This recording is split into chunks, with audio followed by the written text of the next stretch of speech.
Hello everyone, and welcome to another Fallout 76 Weapon Spotlight. Today we're going to take a look at a furious explosive railway rifle that also gives us a little extra perception. Remember, if you like videos like this and you want to see more, go ahead and subscribe, hit the like button, leave a comment, follow me on Twitter, all the things I'm obligated to tell you to do. Without further ado, let's get into this thing. As always, what I do at the beginning is go over my build and show you the weapon. I'll always put timestamps in the description, so for those of you who are kind of familiar with this stuff and you just want to jump ahead and get into the action, you can go ahead and do that. But for those who want to see how we put everything together for the day, that's coming right up. We'll start with the weapon itself. And as I mentioned, it's a furious railway rifle with bullets exploding for area damage and extra perception. So what does this mean? Well, with furious effect, with each consecutive hit on a target, our damage is going to go up. Now, with a high damage weapon like a railway rifle, we're not going to get a lot of mileage out of that on really squishy things, but ideally on more tanky enemies, we should. So we'll see how that all works. The explosive effect on a railway rifle is incredibly strong, and we're going to boost that with Demolition Expert as well. As for mods, today I went a little bit different. I put the standard receiver on. We're going to run this as a rifleman with just one shot per pull of the trigger rather than as an automatic.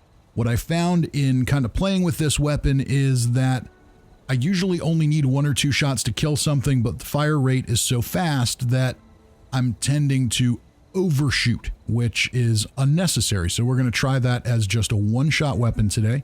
We've got the long barrel on to give us a little more range and accuracy. I know that if I put the short barrel on, it would tame the recoil a little bit, but then I'd also be giving up that range, and I don't really want to do that, so we're going to roll with it as is. We've got the recoil compensating stock, which does tame it a little bit, but not much. Reflex sight, which is going to improve our hip fire accuracy and give us better VATS AP cost. And there's no muzzle on here because there isn't a suppressor or anything that really makes all that much of a difference. So that's that. That's our railway rifle for the day.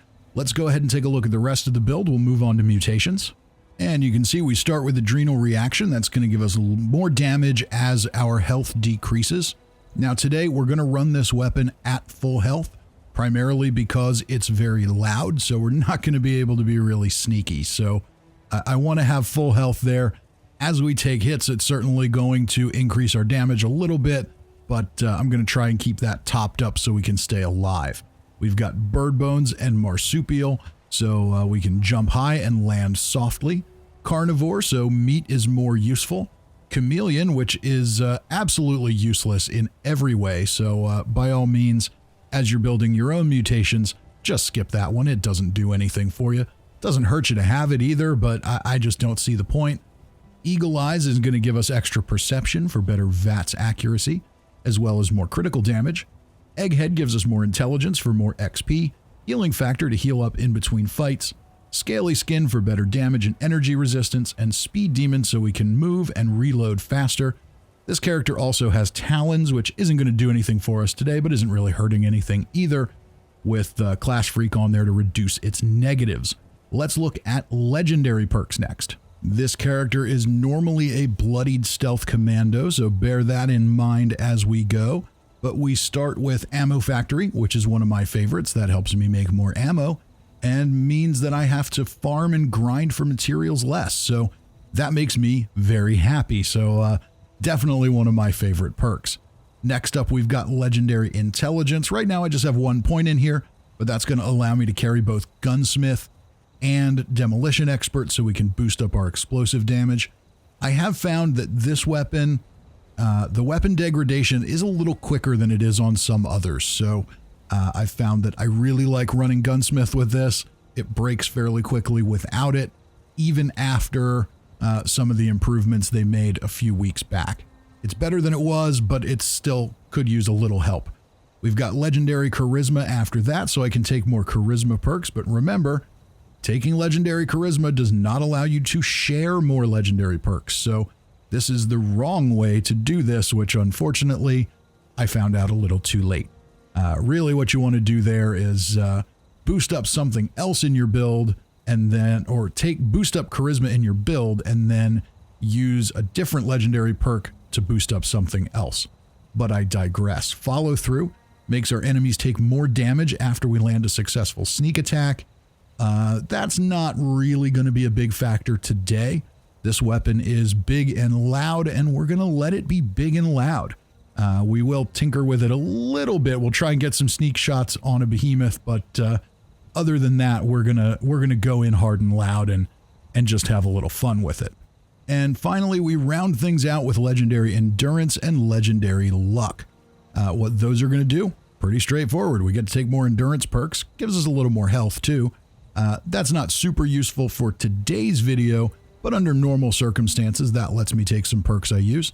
And then with legendary luck, of course, lots more VATS critical perks. So key to the build, key to my normal build, although things are a little bit tweaked today. Let's take a look at the special build and the regular perk cards. So what I've done here today is modify my Bloodied Stealth Commando build a little bit. Under Strength, we've still got Bandolier to reduce the weight of ammo, but under Perception, you'll notice that I have 2 points of each Rifleman card instead of 3, 3, and 2, like I do with the Commando. That's so I can max out Concentrated Fire. For single-shot weapons, maxing Concentrated Fire makes sense. It boosts up your VATS accuracy significantly every time you miss. With automatic weapons, the rate that it boosts it just doesn't pay off there, so it doesn't make sense to take more than one. But maxing it makes sense for single-shot rifles. Under Endurance, I've got Radical and Revenant. Neither of those are going to play a role today. Charisma, we've got Lone Wanderer, which is going to give me better AP regeneration and is going to reduce the damage I take by 20%, which is important when we're going in fast and loud like we will be today. Tenderizer is going to make enemies take a little more damage after one shot. Intelligence, we've got Demolition Expert and Gunsmith maxed out. That's going to maximize the damage from our explosive effect and keep the weapon from breaking so quickly. As I mentioned, I feel like this one still breaks pretty fast, even after the fixes that came out a few weeks ago. So I found that Gunsmith is pretty necessary on this one. Agility we've got maxed out as well. Probably could have got a little more creative here, but it is what it is. Covert Operative for more sneak attack damage, not going to be a big factor today. 3 for stealth, which is again not going to be a big factor today. Escape Artist helps us get away if we do get into trouble. Gun Fu to swap automatically between targets. And Adrenaline to boost up damage as we take on more enemies at once.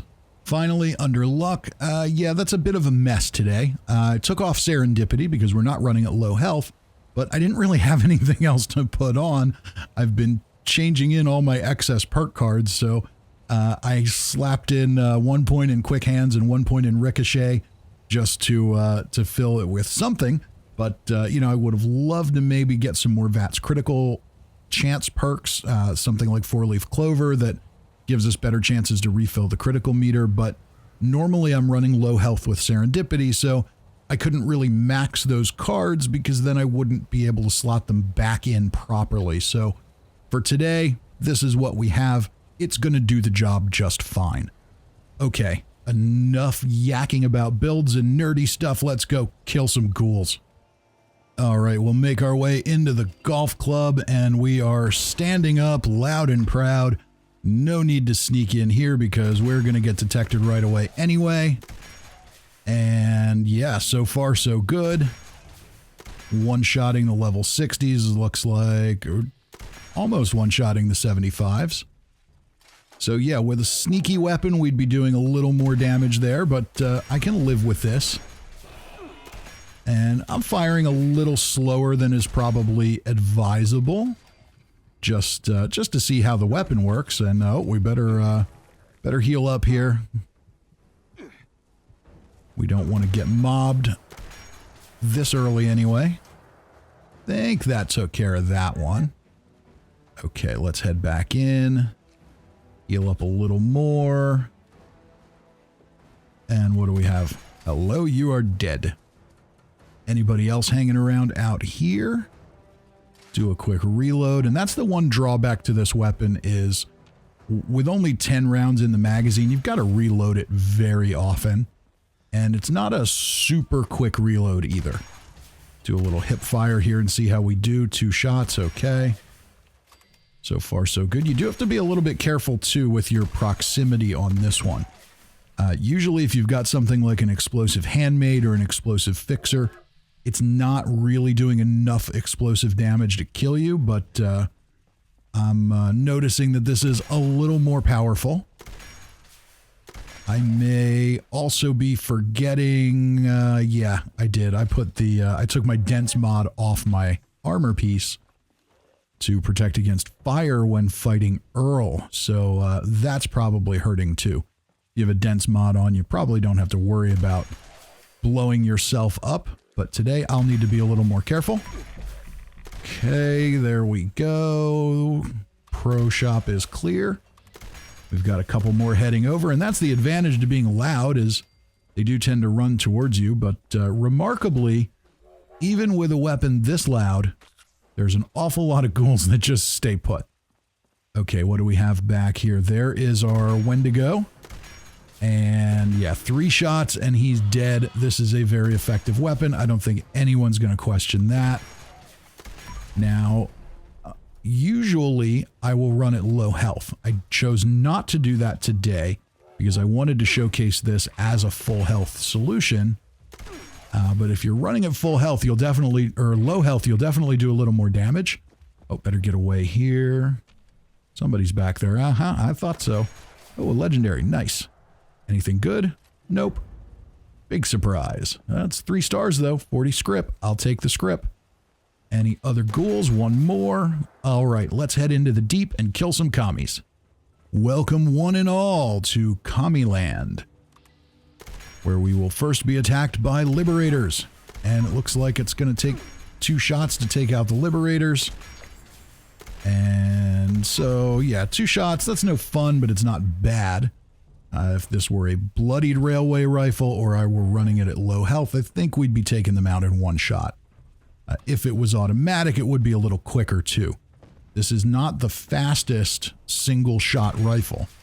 So there is a little bit of a delay between your shots, which is something you need to know if you're going to run it that way. Testing it this way, I can say confidently that an automatic receiver will be going back on this. I'm not a fan of it as a single shot weapon. It's a little slow. It's got its animation and its little sound effect to play. So it's a little slow between shots. Automatic definitely makes it a little more user-friendly. Improves the DPS dramatically. And so far they're clear. No missile sniper on top of the building, so we'll head around back. Let's see if we can... oh, that was good. Let's see if we can manually shoot this one. All right, 2 shots, not bad. How about power armor guy? 2 shots again. We did well. Okay. So, as always, the enemies down here are a little weird when it comes to damage. But we seem to be doing okay. And we'll head upstairs. Oh, there's one. Yep, 2 shots to take that one out. And 1 more there.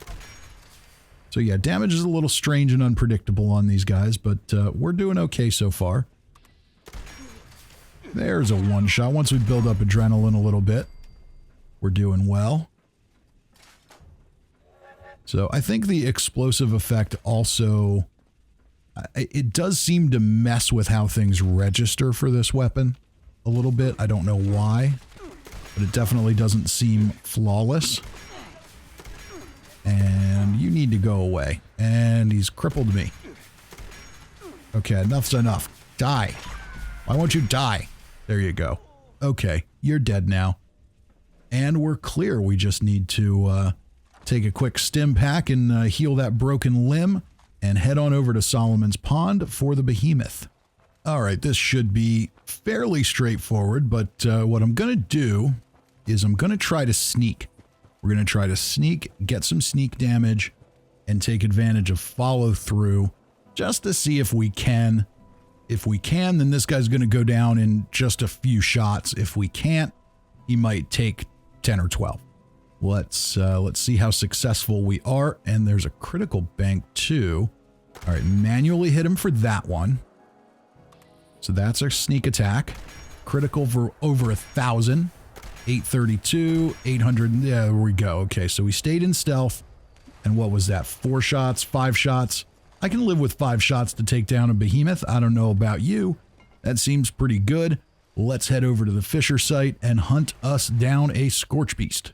This could be very challenging or it could be very easy. It all depends on how cooperative our soon-to-be Scorchbeast friend will be.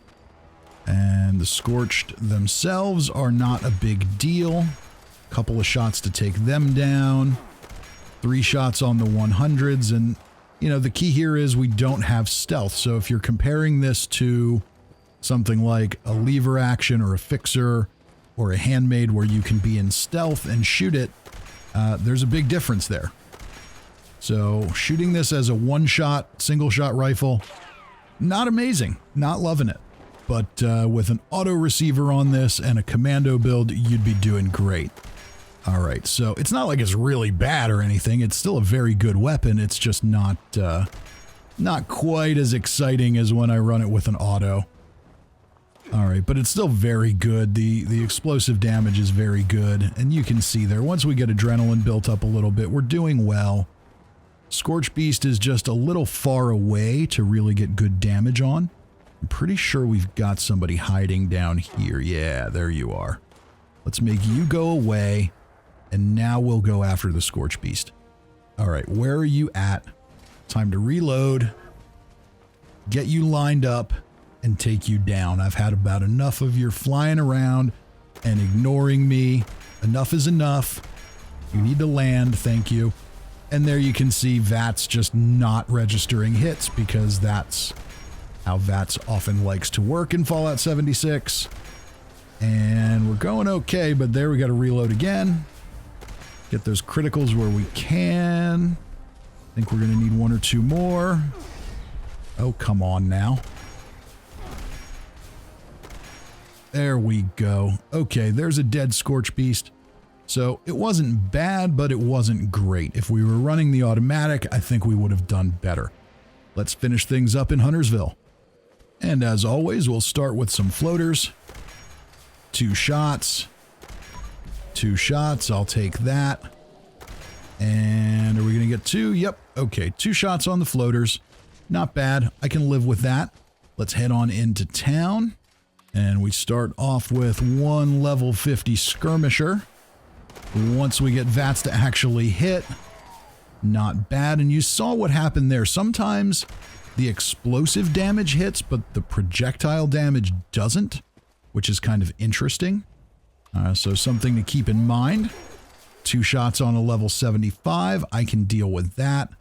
And so you can see when you're when you're killing things in 1 or 2 or 3 shots, the Furious effect isn't doing that much for you. Is it technically increasing damage between shots? Sure. But it's not really all that effective. 332 to 352, not a huge difference there. But a little bit of extra damage between shots doesn't hurt. We take what we can get.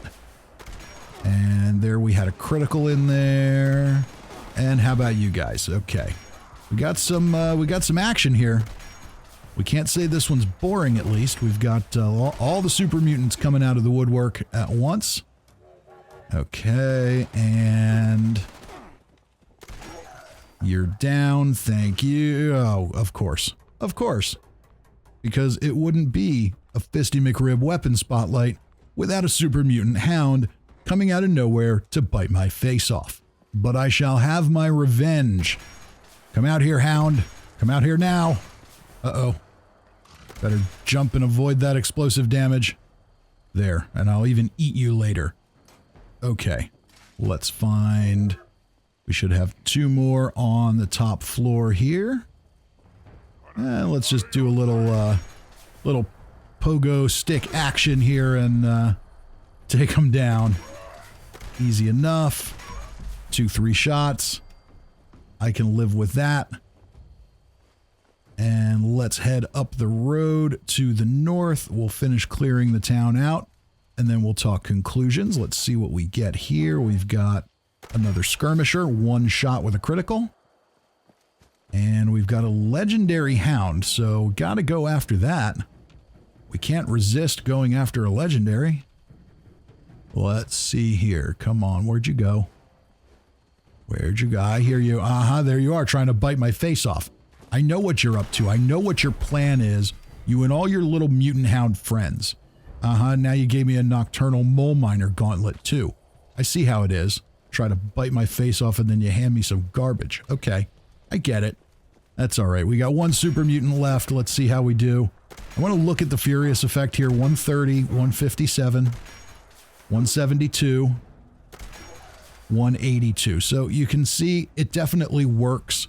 We didn't really get a good look at it throughout the video, but you can see it works. I've heard some talk about how the explosive effect itself messes it up. That does not appear to be the case. It does work. It's just not super effective on non-boss enemies with a weapon as powerful as this one. So let's talk final conclusions. The big question, as always, is a Furious Explosive Railway Rifle good? And the answer is a definitive, absolutely it's good. You could see today, some of the ways I set up and ran it maybe were not the best way to do it. Doing it as a single shot weapon, it does slow down your DPS considerably. Don't love that. It burns through your VATS AP a little bit quicker too. Don't love that. I think doing this as a commando with an automatic piston receiver, while you might overshoot your target a little bit, it's probably worth the trade-off for faster kills. For example, those Scorched that we saw at the Fissure site would have all been dead very easily. They wouldn't have been chasing me. It wouldn't have been nearly the struggle that it was had we had a little more DPS in that faster firing receiver. As we saw though, the weapon was still highly effective even with a full health build. So you can see here, there's things you could modify if you wanted to run a weapon like this. Go commando, go low health, go half health, make yourself a little bit tankier, but also give yourself the benefit of a little extra damage. There's any number of ways you could go with a weapon like this. The key is the explosive effect works extremely well. It does not appear to break the Furious effect as some have suspected. It works well. The weapon's great. Ultimately, the railway rifle itself is still just an awesome, iconic Fallout weapon. So had a lot of fun with this one. Would have probably had more fun if I left the automatic receiver on it. But that's okay. We'll find other railway rifles over time, and we'll play with those with automatic receivers. And that, ladies and gentlemen, I think is going to wrap this one up for the day. Remember, if you enjoyed it and you want to see more, do go ahead and subscribe, hit the like button, leave a comment. There's always a lot more to come on the channel, from weapon videos to script redemption to lore to live streams. There's all kinds of stuff we're doing all the time. So I do appreciate you coming around today, and I hope to see you next time. Till then, I'm Fisty McRib.